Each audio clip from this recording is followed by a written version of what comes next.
விளம்பர திமுக ஆட்சியில் 5 ஆண்டு காலம் மக்கள் போராடி கொண்டிருக்கிறார்களே தவிர எந்த ஒரு நன்மையும் நடக்கவில்லை என்று பாஜக மாநில தலைவர் நயினார் நாகேந்திரன் குற்றம் சாட்டியுள்ளார்.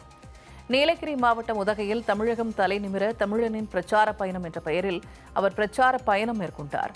இதில் மத்திய இணையமைச்சர் எல் முருகன், பாஜக முன்னாள் மாநில தலைவர் அண்ணாமலை உள்ளிட்டோர் கலந்து கொண்டு உரையாற்றினர். தொடர்ந்து படுகர் இன சமுதாய தலைவர்கள் மற்றும் பல்வேறு சமூக தலைவர்களின் கோரிக்கை மனுக்களை நயினார் நாகேந்திரன் பெற்றுக் கொண்டார். பின்னர் செய்தியாளர்களிடம் பேசிய அவர் மத்திய அரசின் திட்டங்களுக்கு விளம்பர திமுக அரசு ஸ்டிக்கர் ஒட்டிக் கொள்வதாக விமர்சித்தார்.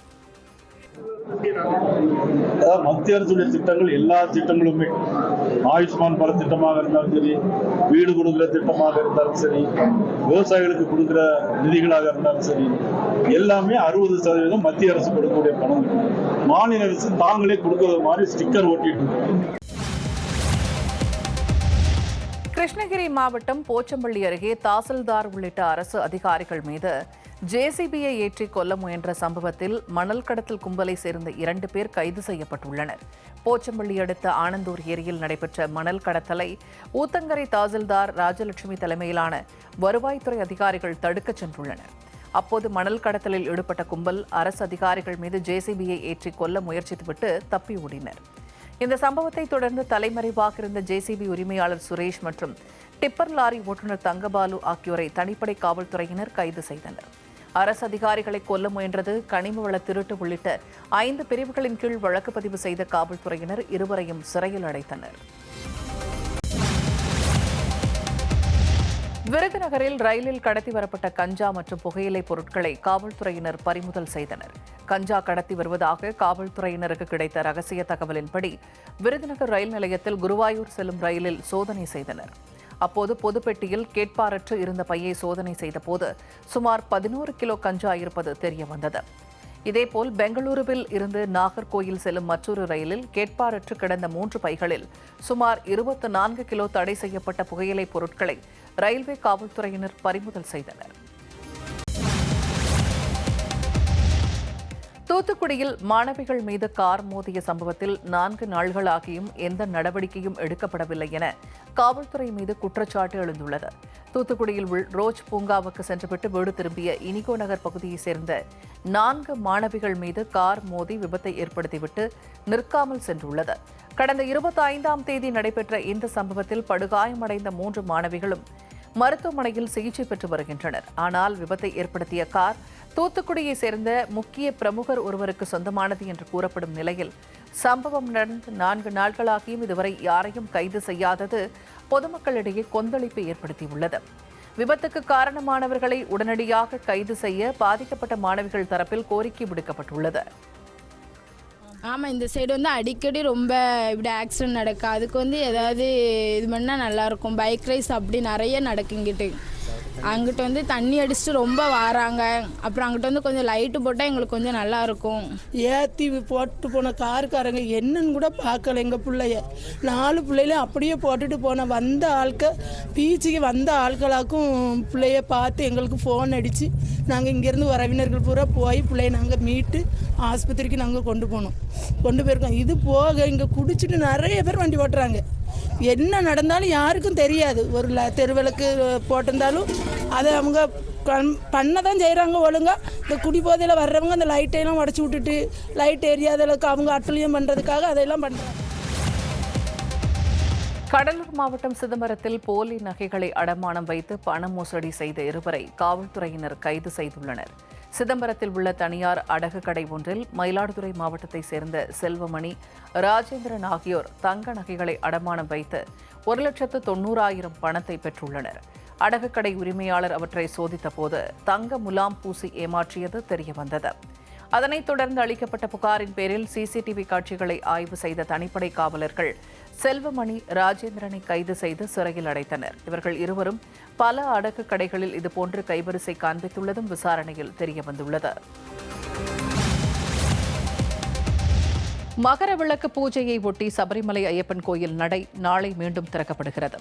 நடப்பு மண்டல மகர விளக்கு சீசனை ஒட்டி சபரிமலை ஐயப்பன் கோயிலில் கடந்த மாதம் 16ஆம் தேதி நடை திறக்கப்பட்டது. 17ஆம் தேதி முதல் பூஜைகள் வழிபாடுகள் நடைபெற்று வந்த நிலையில் நேற்று முன்தினம் மண்டல பூஜை நடைபெற்றது. இந்நிலையில் மகரவிளக்கு பூஜைக்காக சபரிமலை ஐயப்பன் கோயில் நடை நாளை மாலை 5 மணிக்கு மீண்டும் திறக்கப்படுகிறது. நாளை சிறப்பு பூஜைகள் எதுவும் நடைபெறாது. வரும் 31ஆம் தேதி முதல் அதிகாலை 3 மணிக்கு நடை திறக்கப்பட்டு வழக்கமான பூஜைகள் நடைபெறும். அடுத்த மாதம் 14ஆம் தேதி மகரவிளக்கு பூஜை நடைபெறவுள்ளது. இதனிடையே சபரிமலையில் நடப்பு மண்டல சீசனை ஒட்டி கடந்த 27ஆம் தேதி வரை 36,61,258 பக்தர்கள் தரிசனம் செய்துள்ளதாக திருவிதாங்கூர் தேவஸ்தானம் தெரிவித்துள்ளது. கடந்த சீசனை விட இந்த ஆண்டு 4,11,502 பக்தர்கள் கூடுதலாக தரிசனம் செய்துள்ளதாக அறிவிக்கப்பட்டுள்ளது.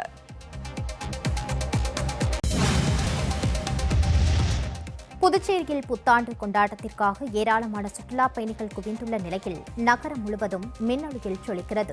புத்தாண்டு கொண்டாட்டத்திற்காக புதுச்சேரி நகரம் முழுவீச்சில் தயாராகிக் கொண்டு வருகிறது.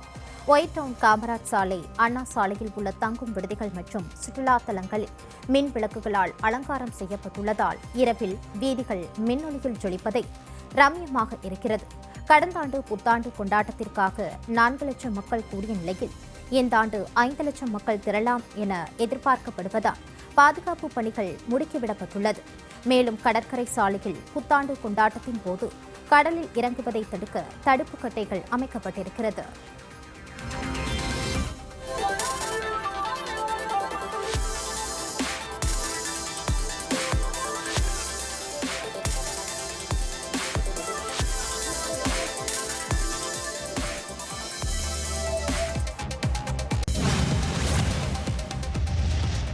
சென்னை அரும்பாக்கத்தில் மேம்பால பணிகள் ஆமை வேகத்தில் நடப்பதாக பொதுமக்கள் குற்றம் சாட்டியுள்ளனர். 106வது வார்டில் அரும்பாக்கம் பகுதியில் உள்ள பாலம் அண்ணாநகர், சூளைமேடு, வடபழனி, திருநகர் போன்ற முக்கிய நகரங்களில் இணைக்கும் பாலமாக இருக்கிறது. இந்நிலையில் இந்த பாலம் இடிந்து விழுந்ததால் பொதுமக்கள் பெரிதும் அவதியுற்றனர். 8 மாதங்கள் ஆகியும் பால கட்டுமான பணிகள் ஆமை வேகத்தில் நடைபெறுவதாகவும் உரிய பாதுகாப்பு இன்றி மேம்பால பணிகள் நடைபெறுவதால் கடும் போக்குவரத்து நெரிசல் ஏற்படுவதாகவும் பொதுமக்கள் குற்றம் சாட்டுகின்றனர். இந்த பாலம் மூடப்பட்டதால் வாடிக்கையாளர்கள் குறைந்ததாக கடை வியாபாரிகள் வேதனையுடன் தெரிவிக்கின்றனர். எனவே பால கட்டுமான பணிகளை விரைந்து முடிக்க நடவடிக்கை எடுக்க வேண்டும் என அப்பகுதி மக்கள் கோரிக்கை விடுத்துள்ளனர். ஒரு 8 மாதத்துக்கு முன்னாடி இந்த பிரிட்ஜை ரோடை ஸ்டாப் பண்ணி இந்த பிரிட்ஜோட ஒர்க்கு ஸ்டார்ட் பண்ணாங்க. இன்றைக்கி வரைக்கும் இந்த பிரிட்ஜ் ஒர்க் நடக்கலை சார். இது பார்த்தீங்கன்னா பப்ளிக் பார்த்தீங்கன்னா ஒரு ஆவரேஜாக பார்த்தீங்கன்னா ஒரு டெய்லி ஒரு 10,000 மக்கள் பாஸ் பண்ணுற ஏரியா. பேக் சைடில் நிறைய ஸ்கூல்ஸ்லாம் இருக்குது, ஹாஸ்பிட்டல் அந்த மாதிரிலாம் நிறைய இருக்குது. இது போனோன்னா பார்த்தீங்கன்னா ஒரு 1.5 கிலோமீட்டர் பாஸ் பண்ணி தான் போக வேண்டியதாக இருக்குது. இது பார்த்தீங்கன்னா இந்த மக்கள் இப்படி போகிற வே எப்படின்னா ஒரு 4 அடி வே தான் சார். ஃபுல்லாகவே அந்த கான்ட்ராக்டர் என்ன பண்ணுறாங்கன்னா ஃபுல்லாக கம்பியெல்லாம் போட்டு வச்சுருக்காங்க. ஃபுல்லாக ஆக்சஸ் பண்ண முடியும், அட்ஜஸ்ட் பண்ணி தான் ஆக்சஸ் பண்ண முடியும். நைட்டில் பார்த்தீங்கன்னா பப்ளிக் நடந்து போனால் நிறைய பேருக்கு அடிபட்டு இருக்குங்க. இந்த இடத்துல பார்த்தீங்கன்னா சேஃப்டி மெஷரே பண்ணல சார் அவங்க. இந்த இடத்துல பிரிட்ஜு அவங்க உடச்சி போட்டு 8 மாதம் ஆகுது. 8 மாதமாக எந்த ஒரு இது பண்ணல. இது பண்ணிக்கிற வேலை இது தான். ரெண்டாவது ஒருத்தர் டெப்த் ஆகி போச்சுனாக்கா ஒன்று இது நம்ம ஏவின் தேட்டர் போகணும், அப்படி இல்லைனாக்கா நம்ம இதுக்கு போகணும், நுங்கம்பக்கம் போகணும்.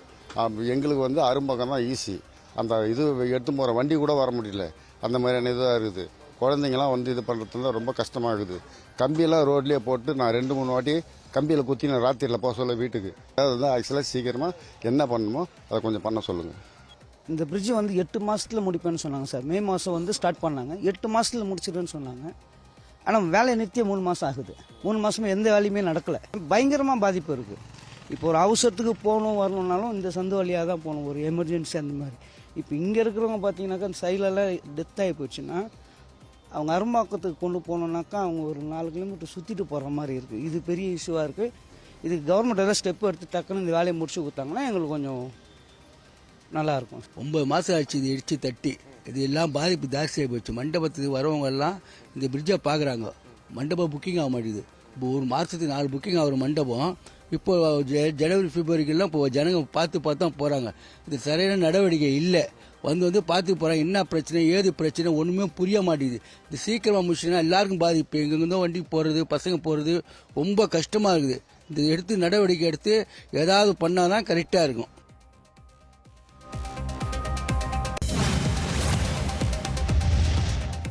தருமபுரி மாவட்டம் காரிமங்கலம் அருகே மகளிர் சுய உதவிக்குழு தலைவி தற்கொலை செய்த விவகாரத்தில் ஒருவரை போலீசார் கைது செய்தனர்.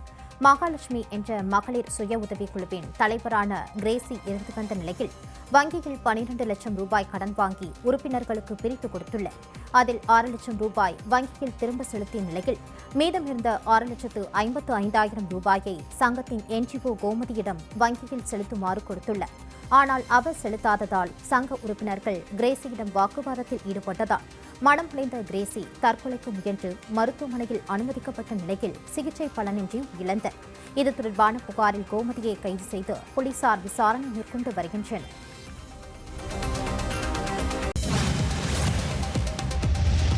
கள்ளக்குறிச்சி மாவட்டம் சங்கராபுரம் அருகே அரசுக்கு சொந்தமான இடத்தை தனிநபர் ஆக்கிரமிப்பு செய்ததை கண்டித்து மக்கள் தேரை சாலையில் நிறுத்தி சாலை மறியலில் ஈடுபட்டனர். கொசப்பாடி கிராமத்தில் உள்ள அரசுக்கு சொந்தமான இடத்தை அதே கிராமத்தைச் சேர்ந்த தனிநபர் ஒருவர் ஆக்கிரமிப்பு செய்ததாக தெரிகிறது. இந்நிலையில் ஆக்கிரமிப்பு செய்த இடத்தை விடுவிக்க கோரியும் தனிநபரை கண்டித்தும் மக்கள் சங்கராபுரம் கச்சராபாளையம் செல்லும் சாலையில் தேரை சாலையின் நடுவே நிறுத்தி சாலை மறியலில் ஈடுபட்டனர். இதனால் போக்குவரத்து பாதிக்கப்பட்டது. சம்பவ இடத்திற்கு சென்ற அதிகாரிகள் பேச்சுவார்த்தையில் ஈடுபட்டதை அடுத்து போராட்டம் கைவிடப்பட்டது.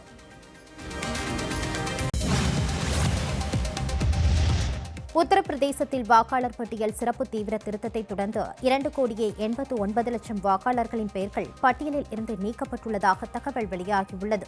உத்தரப்பிரதேசத்தில் SIR பணிகள் கடந்த நவம்பர் மாதம் துவங்கியது. இந்த பணிகளை மேற்கொள்வதற்கான கால அவகாசம் 2 முறை நீட்டிக்கப்பட்டு கடந்த 26ஆம் தேதியுடன் முடிவடைந்தது. இதனைத் தொடர்ந்து வரும் 31ஆம் தேதி வரைவு வாக்காளர் பட்டியல் வெளியிடப்பட உள்ளது. அதில் 2,89,00,000 வாக்காளர்கள் நீக்கப்பட்டுள்ளதாக தகவல் வெளியாகியுள்ளது. SIR பணிகளுக்கு முன்பு உத்தரப்பிரதேசத்தில் 15.44 கோடியாக இருந்த மொத்த வாக்காளர்களின் எண்ணிக்கை நீக்கத்திற்கு பிறகு 12.55 கோடியாக இருக்கிறது. அதிகபட்சமாக லக்னோவில் 12 லட்சம் பெயர்களும், அதனைத் தொடர்ந்து பிரயாக்ராஜில் 11 லட்சம் பெயர்களும், கான்பூரில் 9 லட்சம் பெயர்களும் நீக்கப்பட்டுள்ளதாக அதிகாரிகள் தெரிவித்துள்ளனர்.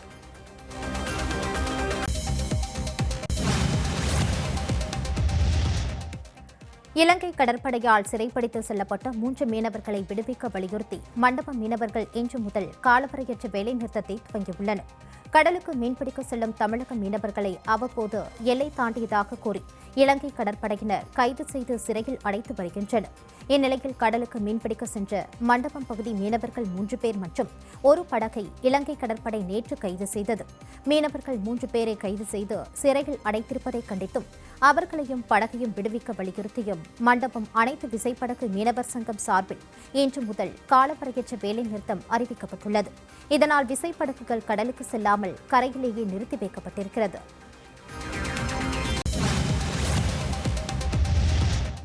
கள்ளக்குறிச்சி மாவட்டம் உளுந்தூர்பேட்டை பகுதியில் கடும் பனிப்பொழிவு காரணமாக வாகன ஓட்டிகள் கடும் சிரமத்திற்கு உள்ளாகினர். அங்கு இன்று திடீரென வெண்ணிற ஆடை போர்த்தியது போல் கடுமையான பனிப்பொழிவு இருந்ததால் பொதுமக்களும் வாகன ஓட்டிகளும் கடும் அவதிக்குள்ளாகினர். சென்னை திருச்சி தேசிய நெடுஞ்சாலை, உளுந்தூர்பேட்டை சேலம் தேசிய நெடுஞ்சாலை பகுதிகளில் முன்னால் செல்லும் வாகனங்கள் தெரியாத அளவிற்கு பனிப்பொழிவு இருந்ததால் வாகன ஓட்டிகள் முகப்பு விளக்குகளை ஒளிரவிட்டபடி வாகனங்களை இயக்கி சென்றனர்.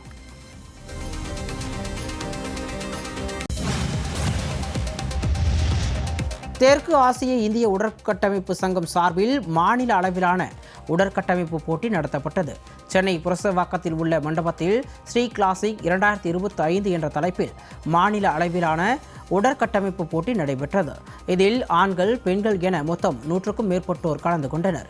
போட்டியானது உடற்கட்டமைப்பு, உடல் ஆரோக்கியம், ஒழுக்கம், விளையாட்டுத் திறன் மற்றும் இளைஞர் நலனை முன்னிறுத்துவதற்காக நடத்தப்பட்டது.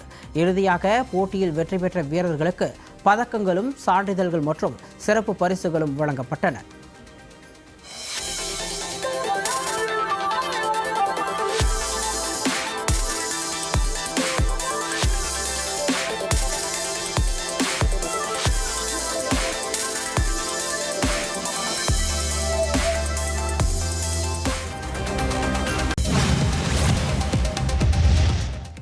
காரைக்காலில் பொது இடத்தில் மது அருந்தியதை கண்டித்த காவலரை மதுபோதை ஆசாமிகள் சுற்றி வளைத்து விரட்டும் வீடியோ காட்சி வெளியாகி பரபரப்பை ஏற்படுத்தியுள்ளது.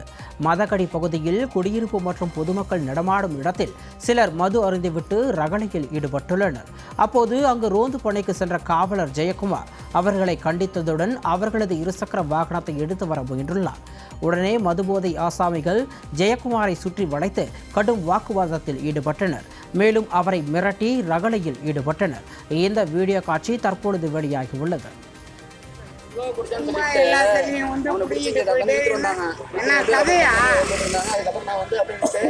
பேசியிருந்தோம்